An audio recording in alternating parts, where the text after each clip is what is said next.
तो गाइस मैं हूं अंकित और आप दिख रहे हैं रेसलिंग फैंस नेटवर्क। तो भाई शुरू कर लेते हैं अपनी बातों को हम लोग। सबसे पहले ओटीसी रोमन रेंज से ही। तो भाई रोमन रेंज क्राउन जूल के अंदर अपीयर होने वाले हैं या फिर नहीं। अपीयर से मेरा मतलब मैच से ही है ऑब्वियसली। अब ऐसा तो है नहीं भाई कि रोमन रेंज बियांका ब्लेयर की तरह शो को होस्ट कर सकते हैं, तो वो गोट लेवल रोमन रेंज तो अचीव नहीं कर पाएंगे। क्राउन जूल के अंदर रोमन कम्पीट कर पाएंगे या फिर नहीं, वो मैं आपको बता देता हूँ। फिलहाल भाई रोमन रेंज एडवर्टाइज नहीं है शो के लिए, ना आपको पोस्टर पे देखने को मिलेंगे, ना आपको वेबसाइट पे देखने को मिलेंगे लिस्टेड, और ना ही सऊदी अरेबिया वाले रोमन को एडवर्टाइज कर रहे हैं। यूजुअली क्या होता है ना कि जो लोकल एडवर्टाइजमेंट्स आती है सऊदी वालों की तरफ से, वहाँ पे मेजर सुपरस्टार्स पहले ही एडवर्टाइज किए जा चुके होते हैं, तो चीज़ें पहले ही स्पॉइल हो जाती है। लेकिन इस बार रोमन एडवर्टाइज नहीं है, तो सारे अगर आप साइंस देखोगे भाई तो यही इंडिकेट करते हैं कि शायद आपको ट्राइबल चीफ नहीं देखने को मिलेंगे सऊदी अरेबिया के इस शो में, जो कि अच्छा भी है। स्किप करना थोड़ा और ईजी हो जाएगा अपने लिए। लेकिन ब्लड लाइन का कोई मैच हो सकता है, एक्सपेक्टेड है। अच्छा एक दिक्कत है, रोमन अगर नहीं होते हैं सऊदी वाले इवेंट में, तो क्राउन जूल में नहीं होते, तो वो दिक्कत ये है भाई कि फिर वॉर गेम्स के लिए सेटअप करना शायद थोड़ा मुश्किल हो जाएगा। आई थिंक वॉर गेम्स से पहले रोमन वर्सेस सोलो होना ज़्यादा ज़रूरी था, तो वो वाला मैच ये लोग क्राउन जूल के अंदर करा सकते थे। हो भी सकता है अभी, लेकिन अभी एडवर्टाइज्ड नहीं है रोमन, तो चांसेस भाई काफ़ी कम है कि रोमन कम्पीट करेंगे। लेकिन अगर करेंगे भी, अगर वो जो 0.1% चांसेस हैं, अगर वो सही भी साबित हो जाते हैं, रोमन अगर कम्पीट करते हैं, तो देन वो सोलो सिक्वा के अगेंस्ट कम्पीट करेंगे। एंड शायद उस मैच के अंदर रोमन को ईजी विक्ट्री ना मिले, तो देन वॉर गेम्स की तरफ ये लोग आगे बढ़े। मतलब विक्ट्री मिल सकती है, लेकिन मे बी ईजी विक्ट्री ना मिले, तो चांसेस काफ़ी कम है भाई रोमन के कि वो क्राउन जूल में कम्पीट करेंगे। लेकिन अगर कुछ भी चांसेस हैं तो वो सोलो सिक्वा के अगेंस्ट ही कम्पीट करने के। फिलहाल आप लोग एक्सपेक्ट मत करो, बिकॉज मेन इवेंट अपना कोडी वर्सेस गुंथर ये होते हुए दिख रहा है, बिकॉज दोनों वर्ल्ड चैंपियंस है एंड दोनों अगर कम्पीट करेंगे एंड ये वाला मैच मेन इवेंट ना हो, तो चीज़ें समझ नहीं आएगी कुछ कि भाई वर्ल्ड चैंपियंस हैं दोनों, उसके बावजूद अगर रोमन मेन इवेंट कर रहे हैं तो कहीं ना कहीं बैकलेस आएगा। तो इसलिए शायद रोमन कम्पीट ना ही करें क्राउन जूल 2024 के अंदर। आगे बढ़ते हैं गाइस, बात करते हैं अगली स्टोरी के बारे में। हमने ट्राइबल चीफ की बात की भाई, तो रोमन की एक बार फिर से हम लोग बात करेंगे। मानना ऐसा जा रहा है कि Roman Reigns back stage politics कर रहे हैं। किसका मानना है भाई? तो एक नई अपडेट निकल के सामने आई है रसल प्योरिस्ट की तरफ से, एंड यहाँ पे क्लेम किया जा रहा है कि जो रोमन रेंज है वो बैक स्टेज पॉलिटिक्स कर रहे हैं। हमें स्मैकडाउन में देखने को मिला भाई अपना tag team ladder match, triple threat ladder match, and ये मेन इवेंट था शो का। सबको लगा था यहाँ पे भाई की शायद टामा टोंगा एंड द गोट टांगालोआ हार जाएंगे, लेकिन ऐसा होता नहीं है। एंड में टांगालोआ भाई लैडर पे चढ़ के अपने ऑरा को दिखाते हुए टाइटल्स को रिटेन कर लेते हैं। लेकिन ऐसे में भाई माना जा रहा है कि इसके पीछे कुछ तो कॉन्स्पिरेसी है। रोमन रेंज ने इस वाले रिजल्ट को डिसाइड करा था, रोमन रेंज ने इस वाले रिजल्ट को फोर्स करा था। तो जो एल्बो है भाई रसल प्योरिस्ट के, उन्होंने ये चीज़ कही है। बाय द वे मैं आपको बताने से पहले कॉन्टेक्स्ट दे देना चाहता हूँ कि एल्बो थोड़ी ऊटपटांग बात करते हैं रोमन को लेके। कोडी वाले केस के टाइम, वो वी वांट कोडी के टाइम पे भी काफ़ी ब्लड लाइन के अगेंस्ट थे, तो इनका नैरेटिव चलता है। ये AEW वाले भी हैं थोड़े, तो मैं इतना आपको कॉन्टेक्स्ट दे देता हूँ, बाकी आपको मैं रिपोर्ट बता देता हूँ। According to elbow of Russell purist, Roman Reigns possesses significant influence within WWE, allowing him to have a say in the booking of other wrestlers on SmackDown. Elbow noted that when he asked about who would win the tag team ladder match featuring the Bloodline, the Street Profits and DIY, he was informed that the decision ultimately depended on Roman Reigns. कहना है elbow का, elbow एक तो इनका केहुनी नाम है भाई, इनका कहना है कि रोमन रेंज ना बैकस्टेज पावर काफ़ी WWE के अंदर मेंटेन करते हैं, एंड उनका भाई इतना इन्फ्लुएंस है कि वो चाहे तो दूसरे रेसलर्स की बुकिंग में चेंजेस करा सकते हैं स्मैकडाउन में।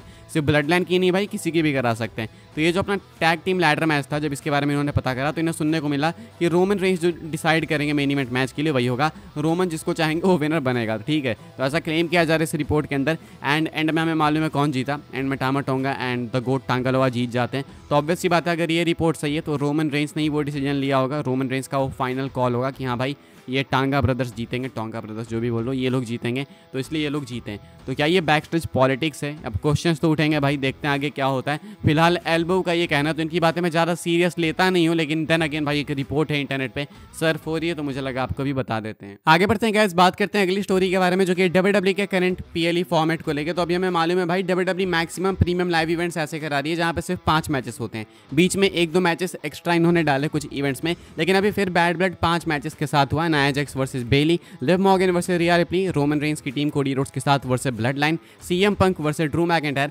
And Damian Priest versus Finn Balor. तो ये 5 मैचेस थे। अब हमें पता है भाई कि WWE थोड़ा PLEs को शॉर्ट रखना चाहती है एंड ज़्यादा मैचेस को टाइम देना चाहती है, इसलिए भाई ये यूजुअली अभी PLE में मैचेस कम डाल रहे हैं, तो ये हमें पता ऊपर से। लेकिन एक ट्विस्ट यहाँ पे और है, बताया जा रहा है कि कुछ और रीजन है जिस कारण से WWE भाई PLE के अंदर कम मैचेस डाल रही है। तो ये फाइटफुल की अपडेट है। एंड यहाँ पे बताया जा रहा है कि WWE वाले पहले तो भाई चाहते हैं कि रेसलर्स आराम करें, तो इसलिए बहुत सारे रेसलर्स कार्ड के अंदर नहीं होते हैं, इससे उन्हें वीकेंड ऑफ मिल जाता है। दूसरा ये है कि WWE ट्रैवल एक्सपेंस को कम करना चाहती है। अब अगर वो जितने कम मैचेस भाई इंक्लूड करेंगे कार्ड में, तो उतने ही कम रेसलर्स इनको लेके जाने होंगे। हालांकि कहीं मैंने सुना था भाई कि रेसलर्स खुद जो है ना अपने ट्रैवल एक्सपेंसेस को कैरी करते हैं। अब आई डोंट नो भाई कि ये कितना सही है कितना नहीं अभी इस वाली सिचुएशन में, ये उतना मुझे नहीं पता अभी का, लेकिन ऐसा मैंने पहले सुना था। तो यहाँ पे बताया जा रहा है कि WWE के ट्रैवल एक्सपेंसेस काफ़ी कम हो जाते हैं अगर वो कम रेसलर्स लेके जाते हैं अपनी साइड से। तो ऐसे में ये भी एक रीज़न है। और बाकी मेन रीज़न तो भाई मुझे ये लगता है कि WWE चाहती नहीं है कि PLE ज़्यादा लेंदी हो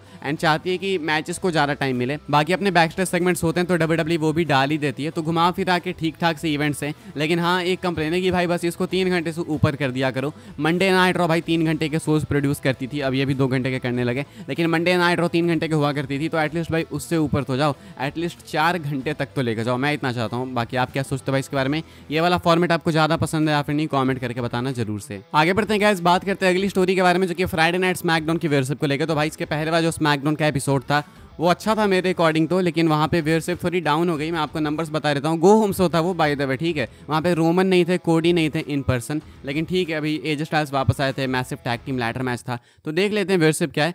व्यूअरशिप डाउन हुई है थोड़ी सी, हल्की सी। इसके पहले वाले एपिसोड की व्यूअरशिप थी 1.568 मिलियंस, लास्ट वाली की रही है 1.518। तो कितना डिफरेंस रहा भाई? 28, 38, 48, 58, 68। तो लगभग 50,000 लोगों ने भाई इस हफ्ते के स्मैकडाउन को देखना पसंद नहीं किया, नकार दिया उन्होंने कि नहीं भाई इस हफ्ते नहीं देखेंगे। बाकी एपिसोड ठीक था, आई डोंट थिंक बेकार था। हाँ, यूएसए पे हैं तो भाई ये तो सहना पड़ेगा थोड़ा, अब यूएसए पे व्यूअरशिप कम ही आती है। आगे बढ़ते हैं गाइस, बात करते हैं हम लोग अपनी नेक्स्ट एंड फाइनल स्टोरी के बारे में, जो कि मंडे नाइट रॉ के स्पॉयलर्स को लेके।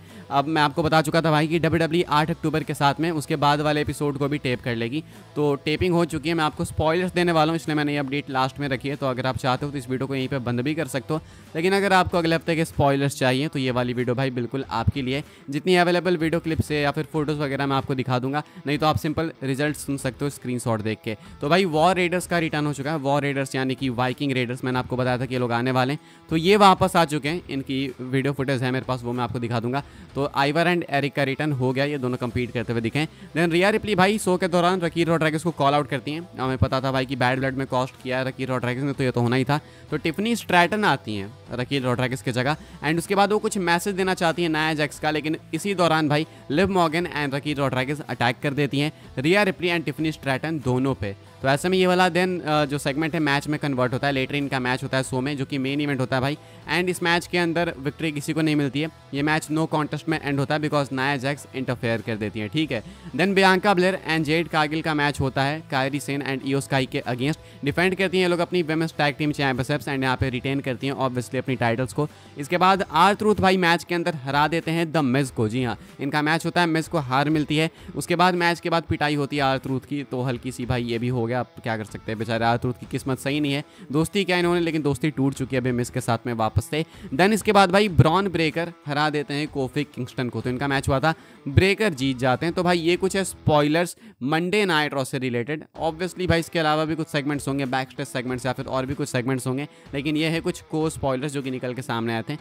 सो आई थॉट आपको बता देते हैं। क्या सोचते हो भाई इसके बारे में, कमेंट करके बताना। स्पॉयलर्स आपने देखे तो कमेंट करके बताओ कि आप स्पॉयलर्स देखने वाली गैंग में हो या फिर नहीं। इस वीडियो के लिए गाइस बस यही सारी अपडेट्स थी। आई होप्स आपको इन्फॉर्मेशन मिली हो तो वीडियो को लाइक करें, शेयर करें, सब्सक्राइब करें, चैनल को फॉलो कर सकते हैं मुझे इंस्टाग्राम एंड ट्विटर पर, लिंक आपको मिल जाएगी डिस्क्रिप्शन में। ज्वाइन कर सकते हैं व्हाट्सएप चैनल को, उसके भी लिंक डिस्क्रिप्शन में। मिलते हैं अपनी नेक्स्ट सॉफ्टवेयर काफ़ी इंटरेस्टिंग वीडियो में।